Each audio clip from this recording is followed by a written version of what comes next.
Kecanduan gadget atau gawai pada periode emas perkembangan anak juga menjadi persoalan serius. Masalah kejiwaan ternyata bisa menimpa anak-anak yang bersumber dari pemakaian gawai yang berlebihan. Saya mengumpulkan informasi di mana ada sejumlah daerah di hampir seluruh Indonesia anak mengalami gangguan jiwa karena gawai.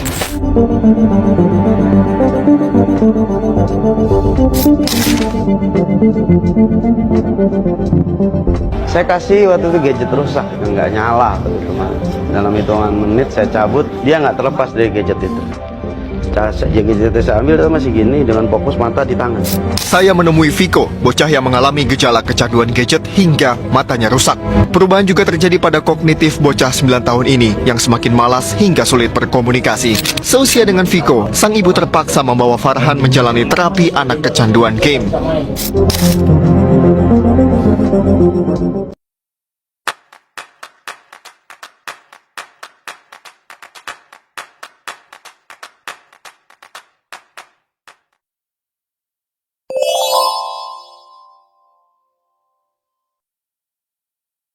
Assalamualaikum warahmatullahi wabarakatuh. Alangkah baiknya sebelum kita memulai acara pada pagi hari ini, kita membaca basmalah bersama-sama. Bismillahirrahmanirrahim. Adapun rangkaian acara pada pagi hari ini yaitu yang pertama sambutan dari Ibu Sus selaku Kepala Sekolah TKID Alif Kedungrejo. Yang kedua adalah pembukaan, yang ketiga adalah pembacaan materi, yang keempat ada ice breaking, dan juga yang kelima adalah penutup. Alhamdulillah hari ini TKID Alif dapat rezeki dari Allah untuk menerima ilmu gitu ya, gratis pula. Tentang insya Allah ini yang marak terjadi pada anak-anak gitu ya di lingkungan kita. Alhamdulillah kita nanti akan mendapatkan edukasi tentang bagaimana penggunaan gadget yang benar sehingga bermanfaat untuk anak-anak. Yang saya hormati Ibu Sus selaku Kepala Sekolah TKID Alif Kedungrejo dan juga ustadzah-ustadzah serta ibu-ibu wali murid dan juga adik-adik yang saya banggakan. Berdirinya saya kali ini saya tidak sendiri ya, saya ditemani dengan beberapa teman saya. Di sini ada kakak Malda Zeka, di sini ada kakak Audia Ayu Dayati, dan di sini ada kakak Mina. Dan saya sendiri adalah Rifka Harina Malik. Kami berempat adalah mahasiswi dari kampus Politeknik Kesehatan Jember dan juga saya sendiri sekaligus alumni TKID Alif ya Bu. Berapa tahun yang lalu? Ini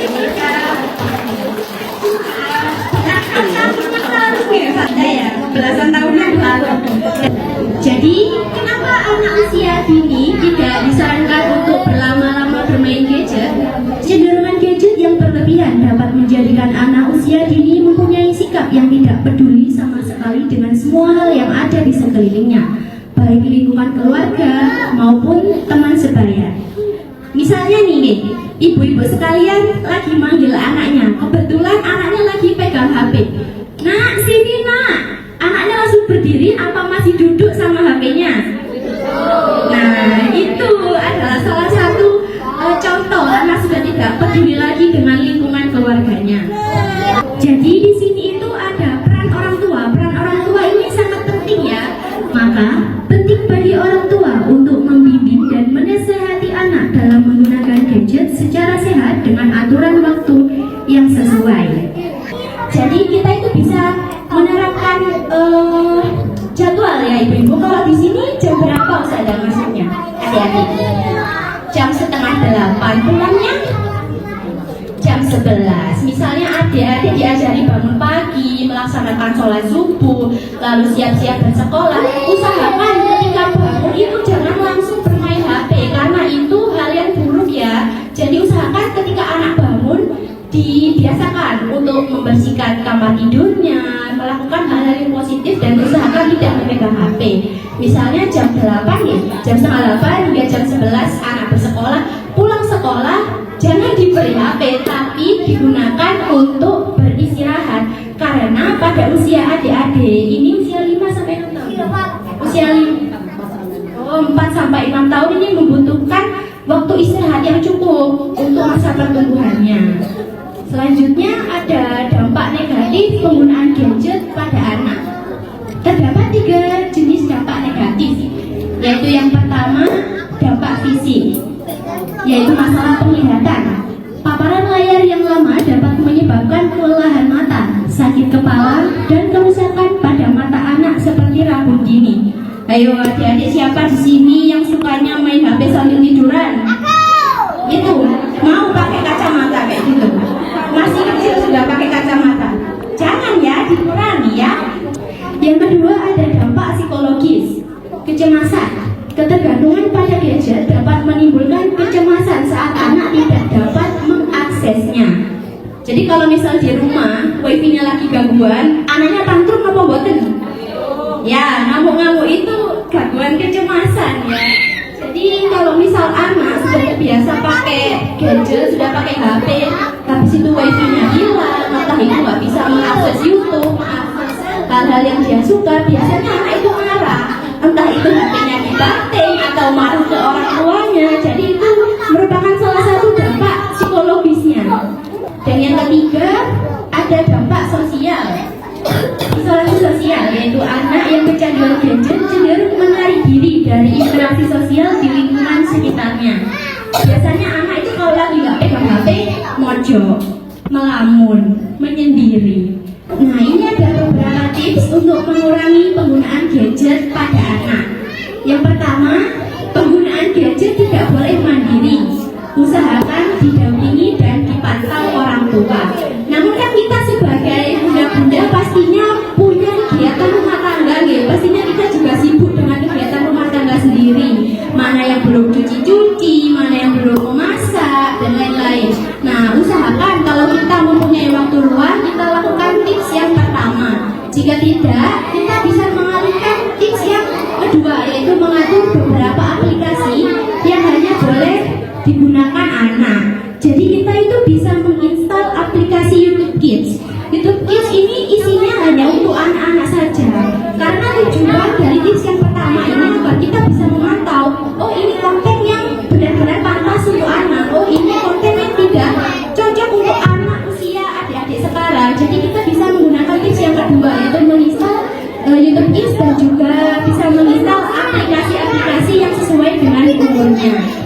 Yang ketiga, penggunaan gadget oleh orang tua juga penting, mengingat anak cenderung meniru kebiasaan dari orang-orang terdekatnya. Biasanya kalau kita lagi ngelarang anak, ayo nak jangan main HP terus, sedangkan kita posisinya lagi pegang HP, pasti anak itu akan membalikan omongannya. Loh, mama sendiri lo pegang HP, kok aku nggak boleh pegang HP? Pernah nggak gitu bunda-bunda? Iya, bunda-bundanya pegang HP biasanya ya. Ada yang boleh pegang. Nah, itu biasanya misalnya bunda-bunda kalau aku pegang HP bisa di belakang anak-anaknya saja gitu. Ketika di depan anaknya jangan, usahakan ya. Yang keempat, ajak anak untuk aktif berinteraksi dengan teman sebayanya. Yang kelima, tidak menggunakan gadget sebagai hadiah atau cara untuk mengalihkan perhatian. Nah, ini biasanya sering dilakukan ya. Yang penting anakku diem wes mbak, ya wes kasih HP aku tak nyanda pekerjaan pusing lain nih. Biasanya kan gitu. Itu sebenarnya hal yang kurang bagus nih. Jadi solusinya adalah memberi hadiah yang dapat mengasah motorik anak. Jadi kita bisa membeli mainan-mainan itu yang bisa meninggalkan anak dari HP-nya. Contohnya aja clay sekarang kan itu udah harganya nggak begitu mahal ya benar-benar. Jadi bisa beli clay, bisa beli mainan-mainan yang lainnya. Jadi anak itu nggak terlalu fokus sama HP-nya saja. Yang keenam, ada mendukung hobi atau kemampuan pada anak. Tentunya kita sebagai orang tua pasti ingin anaknya mendapat dalam artian nilai yang terbaik. Maka dari itu kita sebagai orang tua pasti menyekolahkan anak kita di TK Alif bertujuan untuk menjadikan anak kita yang cerdas dan juga berakhlak mulia. Sekaligus pihak sekolah TK Alif pastinya berusaha semaksimal mungkin untuk mendidik anak-anaknya dengan. Tetapi ketika kedua hal tersebut sudah dilakukan, namun hasil yang didapatkan itu tidak sesuai dengan yang kita inginkan dalam artian, kok nilai anakku jelek, kok anakku nggak bisa ini, kok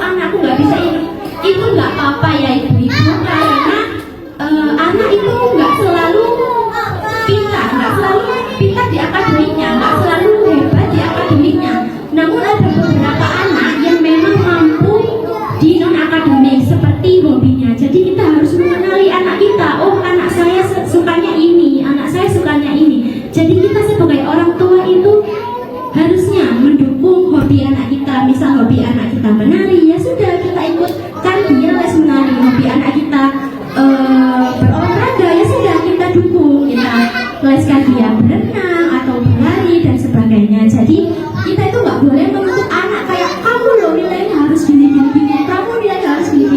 Kalau memang kedua usaha tersebut sudah dilakukan tapi hasil yang didapat tidak maksimal, mungkin memang bakatnya anak itu bukan di akademik tapi di non akademiknya.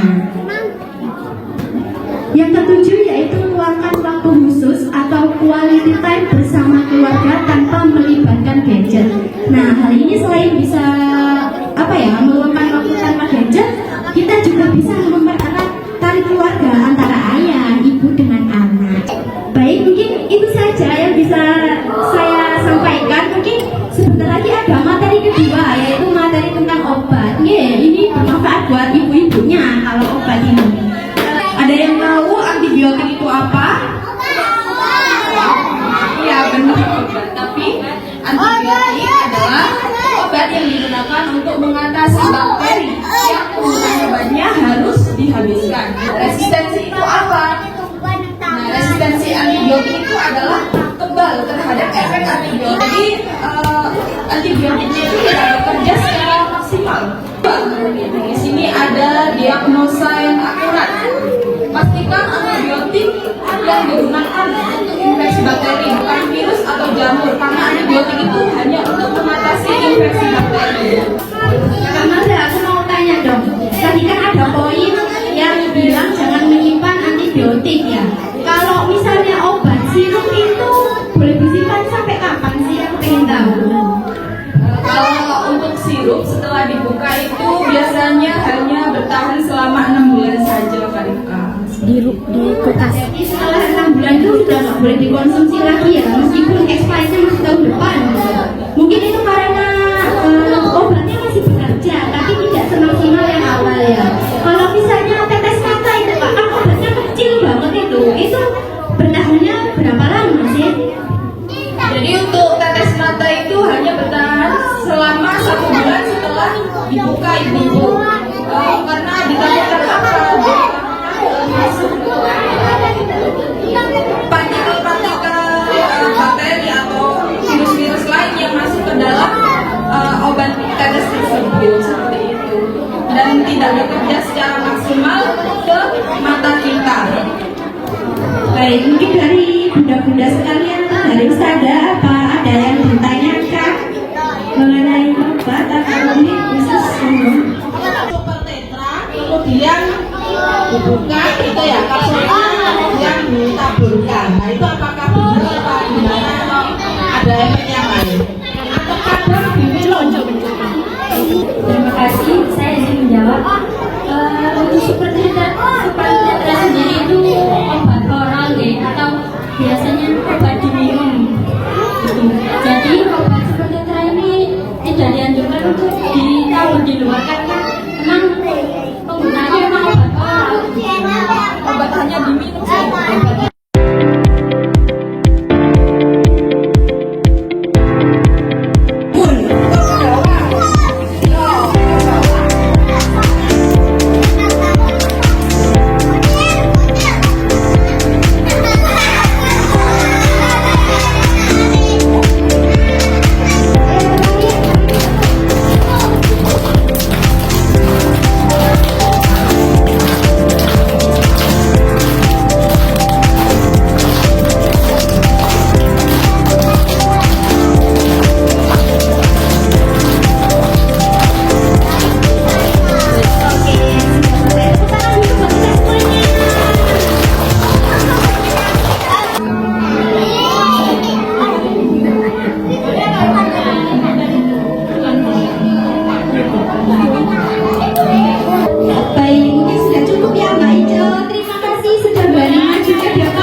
Yuk, semakin cepat.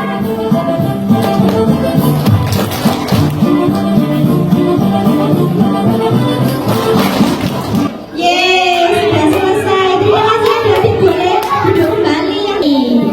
Namanya adik siapa? Cici. Dari kelas berapa? B4. Wah, B4. Tepuk tangan dulu dong buat Mbak Cici, sudah berani maju ke depan. Silakan.